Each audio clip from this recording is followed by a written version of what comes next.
Pandemic অসমীয়াত pandemic এই শব্দটোৰ অৰ্থ হ'ব মহামাৰী বা অতিমাৰী বা বিশ্বমাৰী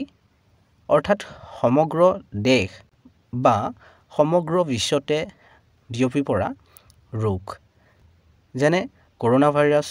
সমগ্ৰ বিশ্বতে বিয়পি পৰিছিল সেয়ে কৰোনা ভাইৰাছক কোৱা হৈছিল পেণ্ডেমিক অহা দুটা বাক্যৰ সহায়ত আৰু বেছি ভালকৈ বুজি লওঁ in some parts of the world malaria is still pandemic বিশ্বৰ কোনো কোনো ঠাইত মেলেৰিয়া এতিয়াও মহামাৰী The announcement was reportedly delayed because of the pandemic.